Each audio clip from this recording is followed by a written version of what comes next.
Hello, everybody, and welcome to the Travel Bug Girls podcast. I'm Kimmy, and I'm here with Tina and Cassie. So today we're going to talk about something that's a little bit more personal, and it's about the transformative power of travel. So how our travel changes us, how it affects us, and how we feel like we've changed because of our travel. So it's not just about, seeing the world.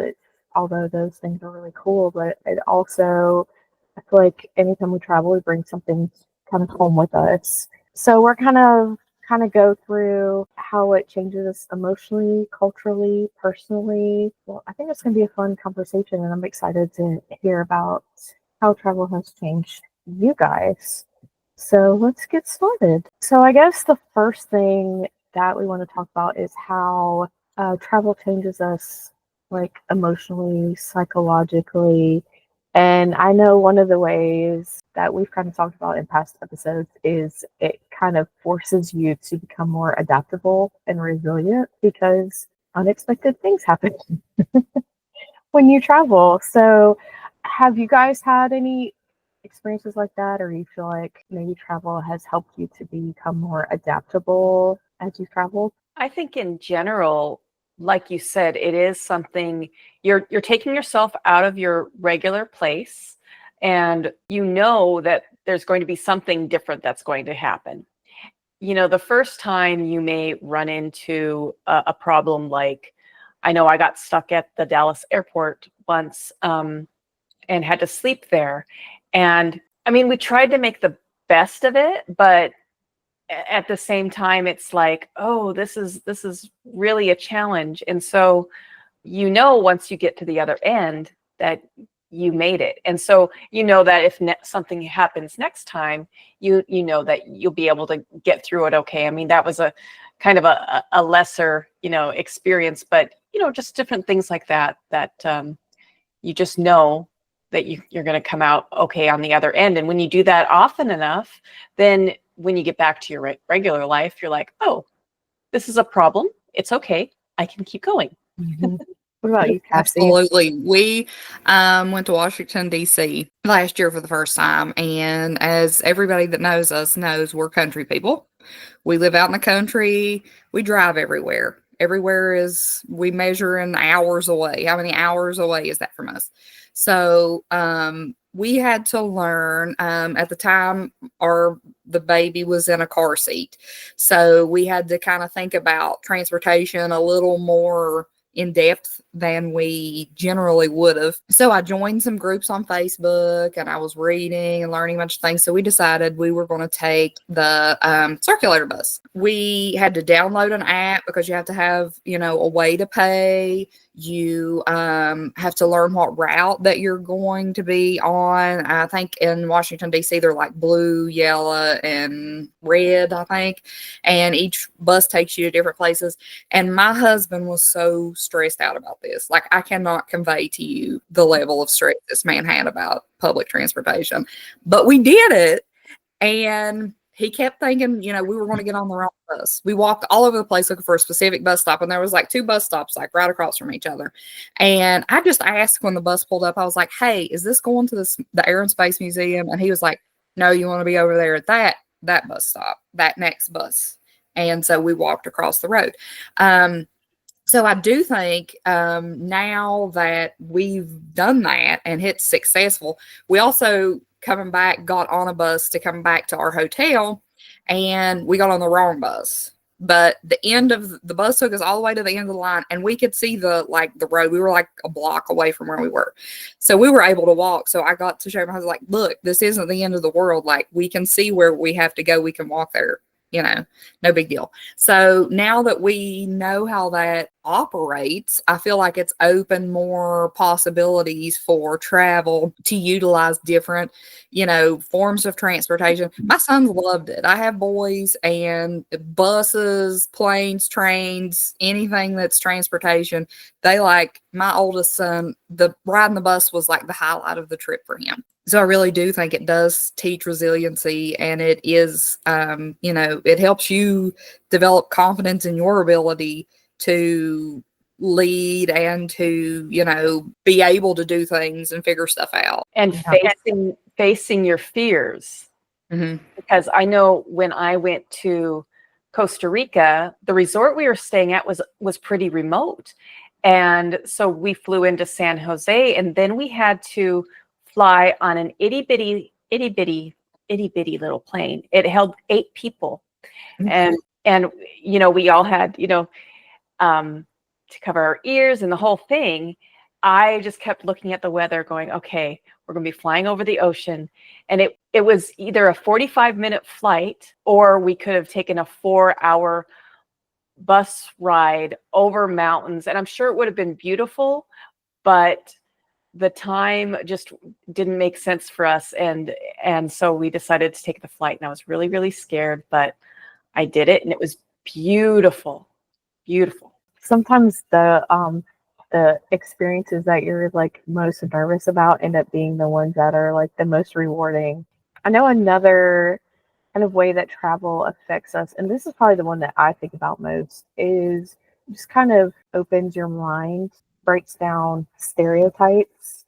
Do y'all have any experiences like that where you've just really felt like it kind of opened your mind up to the rest of the world, really? I think in general, you notice that we're all looking for the same things. We're all looking to find joy in life. We are all looking to support our families. We're all trying to be there for our friends and our family. There's a language that we all speak. And that comes across a lot of times when you are in another country or another city. I think going from two extremes kind of is a good measurement.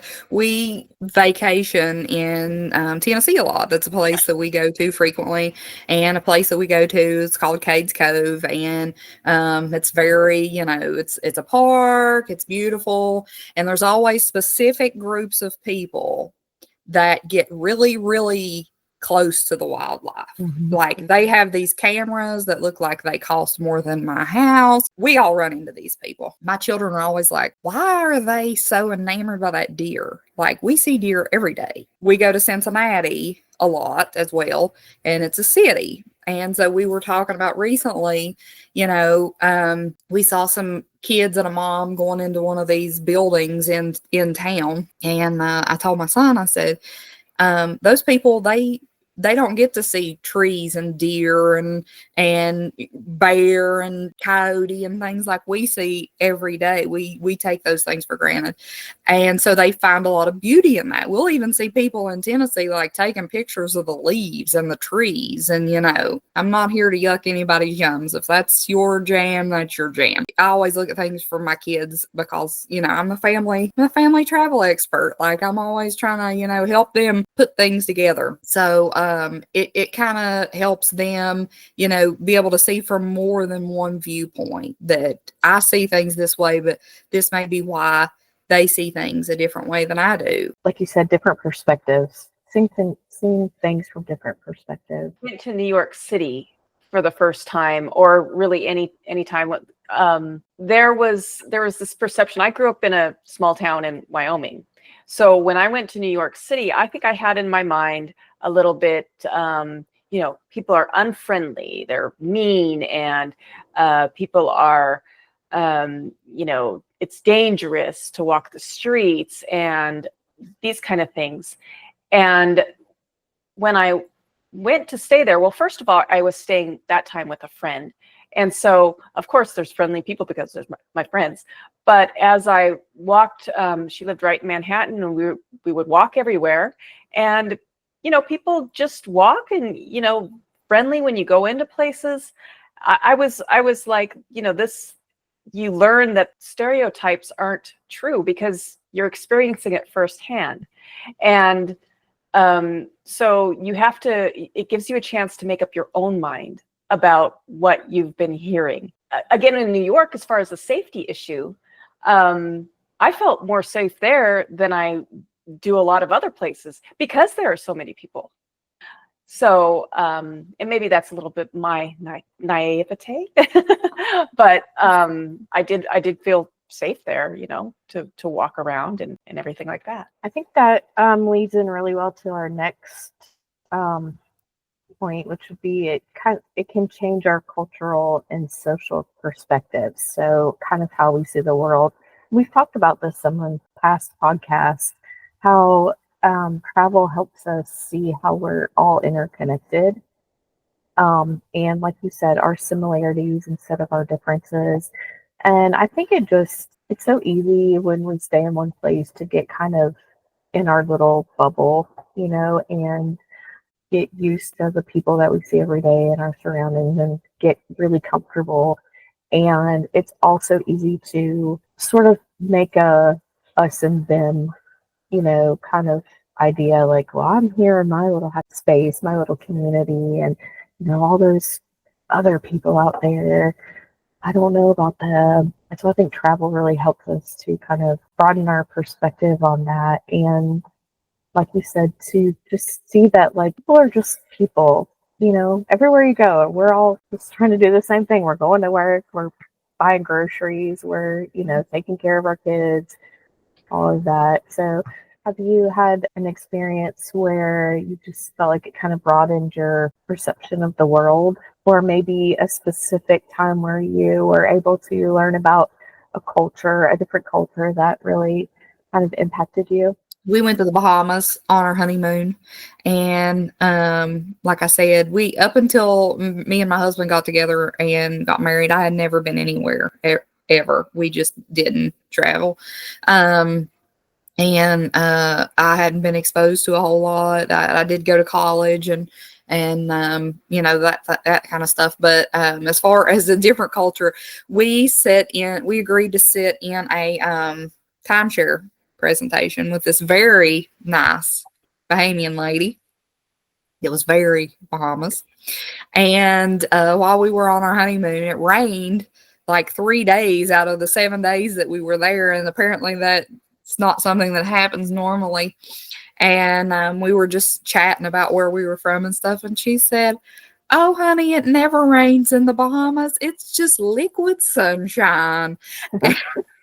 And we still laugh about that.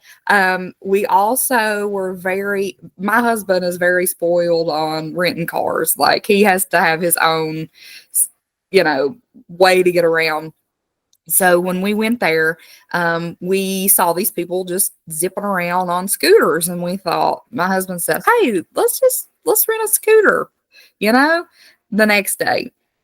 So we took a taxi and we drove around town, and all the cars are beat to death and their traffic laws are a little something beyond what we're used to. And so the next day he said, "You know what? I don't think we can rent a scooter. I don't think I can drive here the way they drive."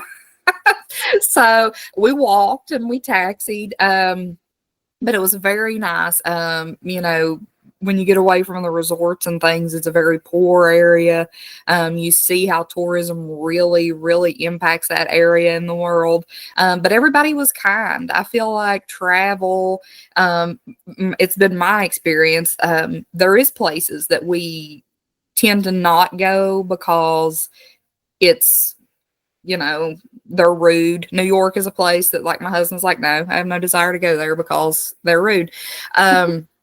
But I also have people tell me that about Disney, that, the cast members are rude, and I will say the customer service is why we continue to go back. Have we ran into people that have been rude? Yes. Is that the norm? No. And I feel like that's the same with everywhere. We kind of have a bingo card, like, okay, has somebody made fun of our accents? That's, B1, check that off. Has somebody, asked us where we were from and then done some sort of racial stereotype, cultural stereotype? Yep, check that one off too. So, it's just kind of like a fun thing we laugh about. But I feel like if you look for negative people, you'll find negative people. If you look for positive people, you'll find positive people. So that's so true. Yeah, I agree. It's maybe more of a conglomeration of a couple of experiences, but I feel like traveling has shifted a few of my perceptions, but one of them is I have a greater appreciation for small family-owned businesses. I have a greater appreciation for like small town living. And that actually came from traveling, like being in Europe in particular. And the difference between going to large venues, chain restaurants, chain hotels, that I was used to growing up in America, like we actually sought out the bigger companies to spend more time when we were traveling. We would look for like the things that are comfortable, the things you're used to seeing, right? And then being in Europe, I had so many really great experiences with restaurants that were owned by a family that sat down with us. Oh, you're new, you're visiting. Have you tried this? Have you gone there? And well, wait, let me make you something special, And like there was this moment we were in, my husband and daughter and I were visiting one of my favorite places in Italy, San Gimignano. It's a very small fortified city in the Tuscany region. It's actually in Chianti. And we stayed in a little inn in the city. I was so excited to get to spend some extra time there because usually we're only there for like an hour or two to walk around. And instead we spent 2 days and stayed in the village. And we went to dinner one night at this restaurant that has these big picture windows that overlook the Tuscan hills. And I was so excited to go. And we went on a night that wasn't very crowded, and we took our time. We just sat and enjoyed the sunset and enjoyed our dinner. And we had course after course. And pretty soon the owner came over and sat with us and started talking with us. And then he brought out like his favorite, right? Like it's the end of the night. And so he brings out like his favorite bottle of wine and his favorite, and we're talking, and we closed down that restaurant with him. And it was such a special experience that I think it solidified for me a couple of things. One is that, okay, no, officially San Gimignano may be my favorite place ever. And I love going there. And a lot of tourists don't ever see it because it's not on a train line, it's off the beaten path, But every single place in that village is small family-owned business, basically. And these are people that live there, and they know where their food comes from, and they know who made the things they're using. And it's just a beautiful thing. And I've learned here now not only to look for those opportunities when I'm traveling, but here at home. I spend more time working with small businesses. We're more likely to go to a small family-owned restaurant. I'm so excited when I'm able to buy a product and be like, Amy made this candle for me that I bought at the farmer's market. When I can say, I know the person who made this, I don't know, it just hits different. I'm so proud of those moments now. And I look for those opportunities even here at home. It makes life in general more exciting and more fun, I think. And so that's something though that I learned through my experiences in travel, that it's changed the way we interact with our own hometown. Yeah, I love that. That's like, it's, finding out that all around the world, people are doing the same thing. So when you are connecting with those smaller companies in the smaller places, you're really getting that personal connection. You're not just, you're not just a tourist, and they're not just a location. Your people. Exactly. Yeah. That personal connection is what I think I have gained overall more than anything from travel. Learning to see the people behind things, learning that our food comes from farmers, right? That our clothes are made by someone somewhere, whether it's in a factory or handmade. There are real people behind those things. It's a really special thing. I feel like it's kind of a shame I had to go to another country to learn that lesson, but I'm so grateful that I get to bring it home. And I don't know, it's been something that's really carried with me. Yeah. I think too, when I travel, I get like, I have an art background, and I get so busy that I just don't rarely do I draw or paint or anything now.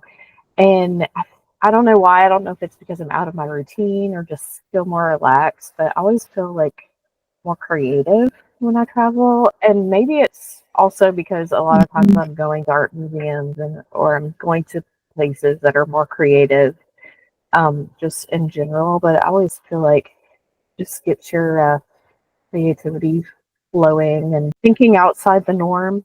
Yeah. I love that, Kim. Yeah. I think another thing that I've noticed in myself, and now I almost feel like I can just, like, if I had to pick one thing to preach about travel, this would be the thing. And that is that I have learned to relax when I travel. I would love to be able to apply more of that in my daily life, but let me tell you how traveling with me is so different now.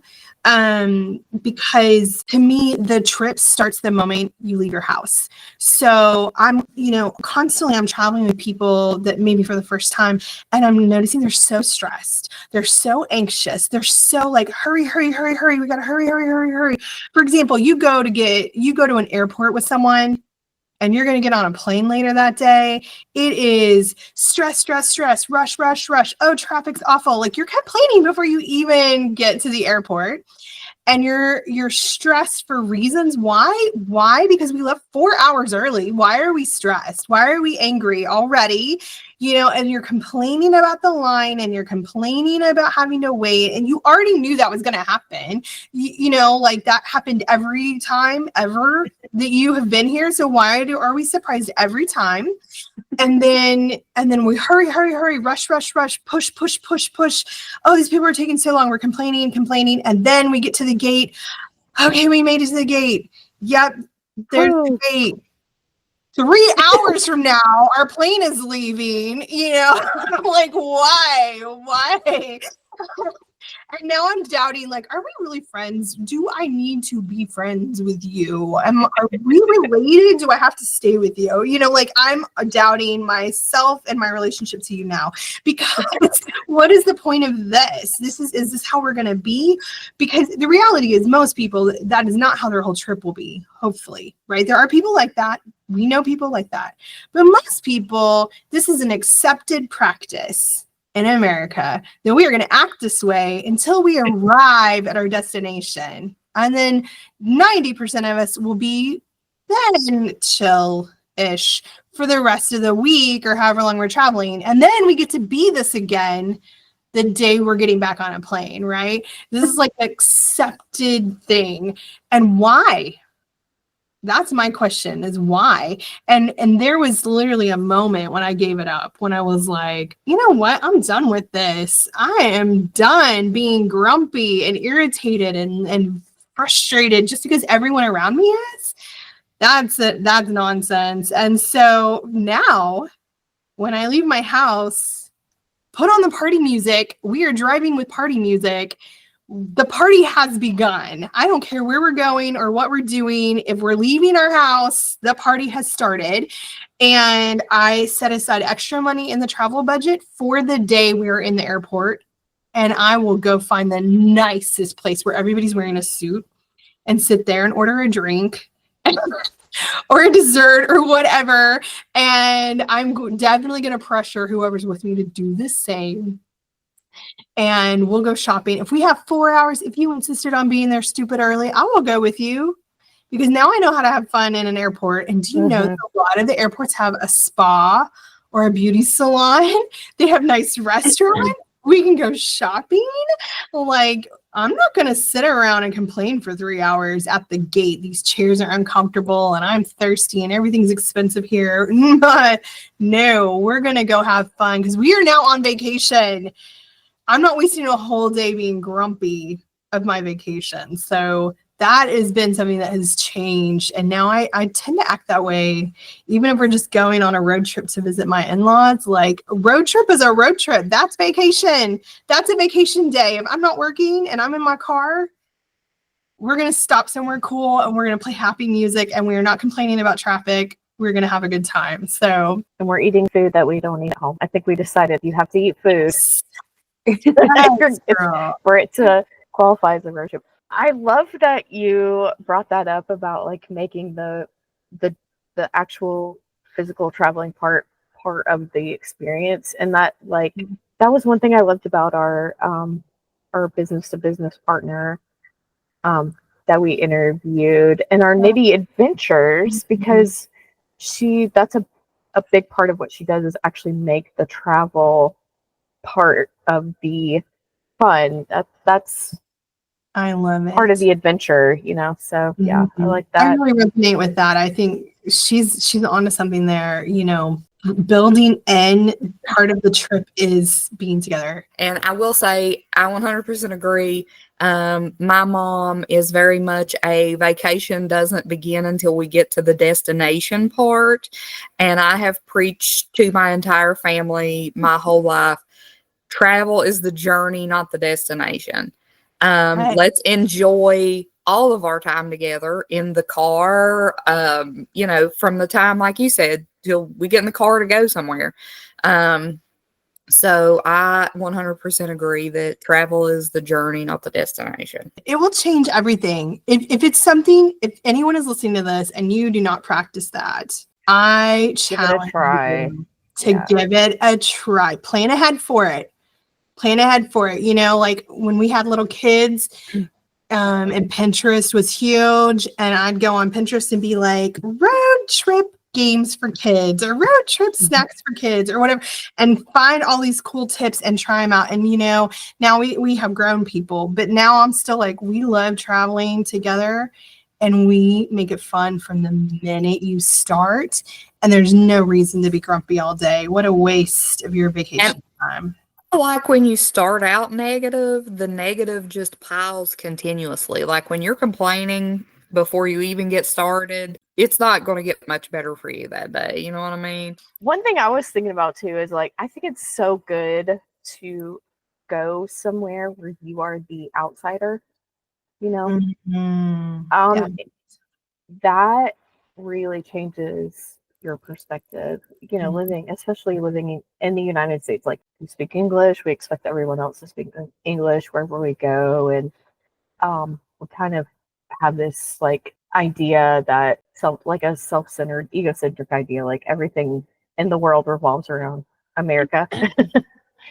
Let's be honest. It's so good to go somewhere where you are out of your comfort zone and you're not comfortable and you don't speak the language, because then when you see people that are uncomfortable here, don't speak the language, it just gives you a different perspective. Sometimes learning from that experience of being the odd one out is really valuable. When we lived in France, we were immigrants. My family were immigrants, and we had to go through the processes that people in any country have to go through to be an immigrant, to be allowed legally to live in a foreign country. And so we had to go through a lot of red tape. We had to stand in lines in government offices and submit paperwork and documents and show ourselves physically and try to speak in their language. You know, we had to do all of the things that any country, every country has some process like that. And it's uncomfortable in every country, and it can be scary because you're at their mercy and they are judging you. It's their job, you know, to keep their people safe and make sure you're following laws and things like that.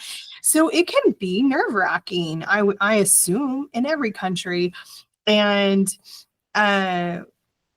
our children sitting through that were teenagers when we went through that process in France, and we were treated very well, but we would sit next to people who were not, because they were from different countries that were, you know, not preferred. Let's just say it that way, in that culture.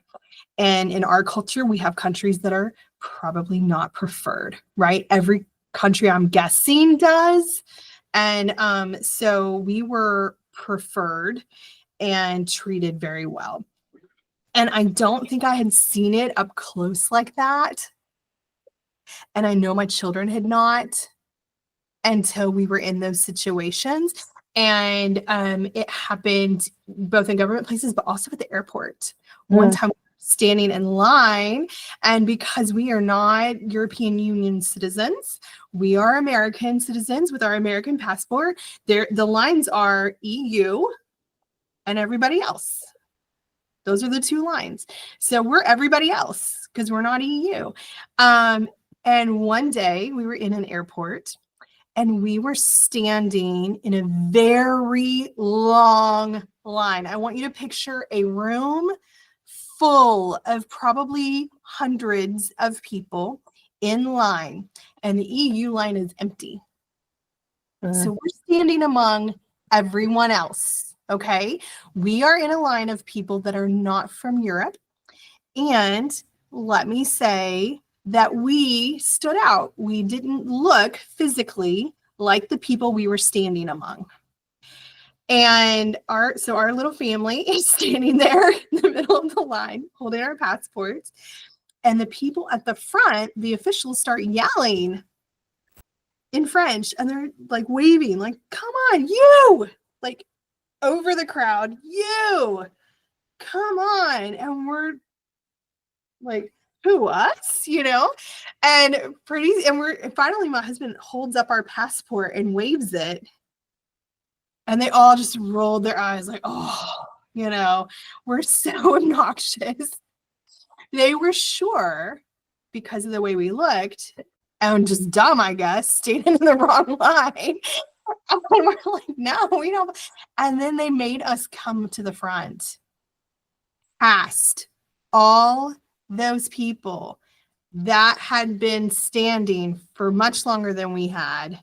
So my family's paraded past all these people, and we know that's not right. And we know that, we're like, don't want to go with them, but they're insisting, like, here comes the policeman guy in his uniform, like gonna forcibly drag us forward. And so we gather our kids and we go to the front, and afterwards our son was like, did that feel wrong? I said, yes, that felt wrong. That was wrong. There was no reason to treat us that way and make us come first and let all those people wait, except for how we looked. Because we are foreigners, just like all of those people. Right. And those officers just standing looking at the crowd don't know any more about us than they did any of those other people there, right? Except for the color of our skin and the way we were dressed was different. And so that was such an up close and personal view of what those processes look like in many places, including our own country here. So now we all in our family have a very different perspective when people start talking about immigration and racism and things like that. We have a very different take than even, honestly, our own family members and neighbors and friends have, who've never moved anywhere, gone anywhere different than where they are. And not judging them for that, but we've had different life experiences, and it colors how we look at the world now and how our politics play out in front of us. And, I'm much more likely to intervene now, and I have in other places awkwardly, when something unfair is happening to immigrants in front of me in our country. I am much more likely to speak up and defend them and interpret and that kind of thing, because I have been the foreigner and I have seen with my own eyes what that looks like and how uncomfortable it is. And I've also been the one whose children are interpreting for her in official situations, like at school and at banks. That is awkward, but let me tell you how that's a normal, real thing for someone who's trying very hard to assimilate in a new country. And we should not be so quick to judge people in those situations. They're probably trying really hard, but their kids pick it up faster. That's a scientific fact, that our children will pick up a language faster.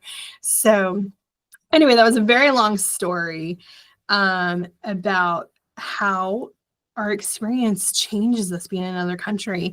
And another thing that happens is watching Americans act badly in a foreign country.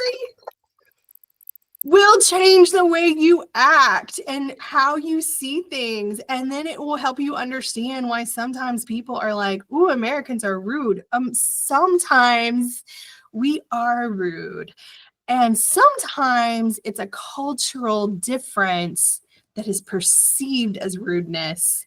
And sometimes now I know that when people say, ooh, French people are so rude, well, maybe there are rude people in every culture, but maybe you didn't understand what was happening around you and you perceived that as rudeness when it was a normal situation for them and you were the person acting strange and you just had no idea that what you were doing was The weird thing.